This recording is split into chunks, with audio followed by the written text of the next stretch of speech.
What's up, everyone? Welcome into the Cycling Fanatic Halftime Show. Matt Van Winkle, Jared Stansbury for the final time, live from Hilton Coliseum for us for CyclingFanatic.com. Cycling's trailing Texas 38-28 at the half. Want to thank our sponsors of the halftime show, Fareway Meat and Grocery. Been our sponsors all season long for the halftime show. Thanks to Fareway Meat and Grocery, as well as Ames and Des Moines Eye Care. Count on them for eye care for the whole family. Jared, I'm going to take you off mute there. It's a little noisy at Hilton, but I want to get your take on the first half.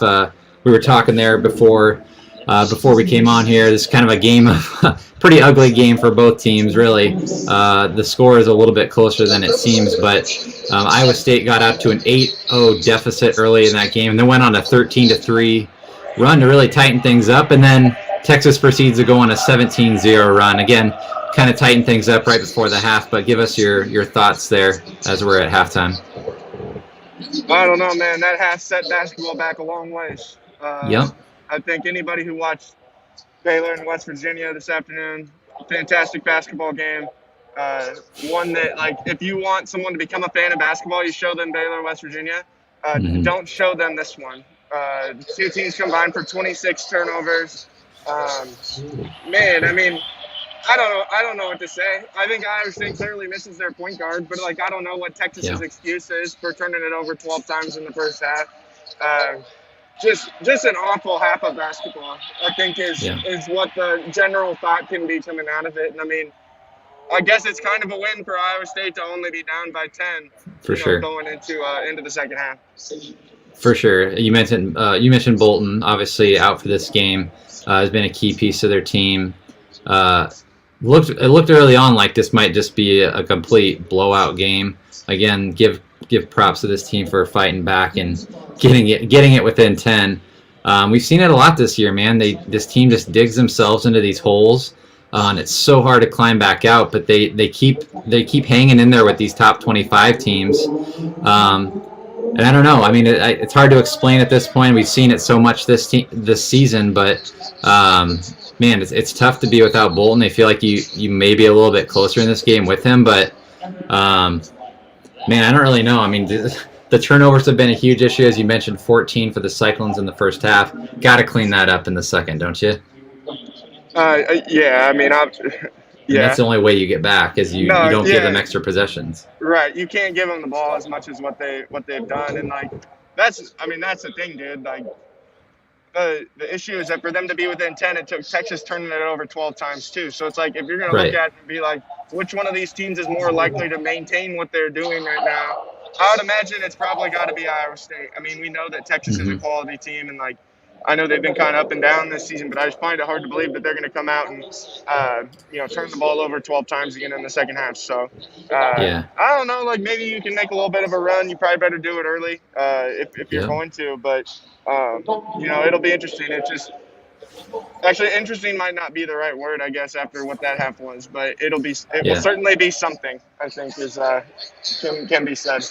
Iowa State 4 of 15 from 3, Texas 3 of 10. So I mean, again, Texas only made 3 3-pointers in that half, but they didn't really need it. They didn't really need threes in that half. They were getting so many easy lobs and easy looks down in the paint. They didn't need to make threes to extend that lead. But again, just down 10 at the half. Man, I don't really know what else to say. We've said a lot this season. This team needs to find a way to pull this closer and close out a game. We haven't seen it this year, but man, you'd love to see them with the final home game of the year pull out a top 25 win against a good Tech. I mean, this is a pretty good Texas team. They've obviously been they had a COVID issue. They've kind of been struggling a little bit down the stretch, but I mean, this is a solid team. They've got a ton of talent. It'd be great to pull out a win for these guys. Obviously, this is their last chance to do it at home. They got a couple more games left this week, but man, you'd love to see them. You'd love to see them fight back like they have this season. Yeah, I mean, I guess we could see like it.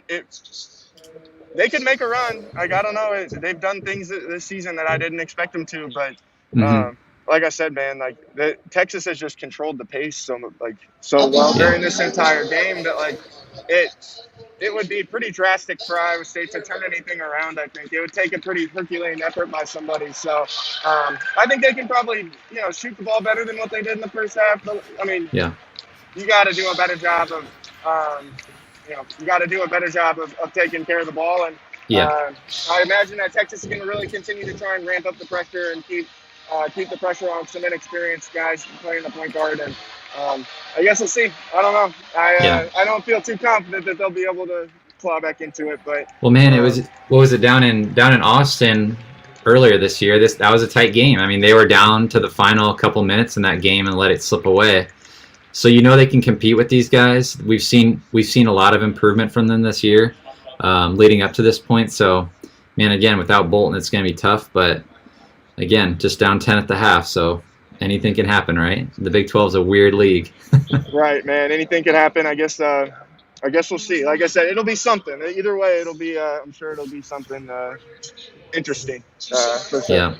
Shout out to Gary Wade on the PA at Hilton. This is his final game, calling it for the men. So he's been with Iowa State for over 40 years calling games. So shout out to him. I know a lot of you have been to Hilton and heard him on the mic, so we want to give him a quick shout out as well. Shout out again to all the seniors who've played a tough season, a tough year. Let's hope they can pull this one out, right, Jared?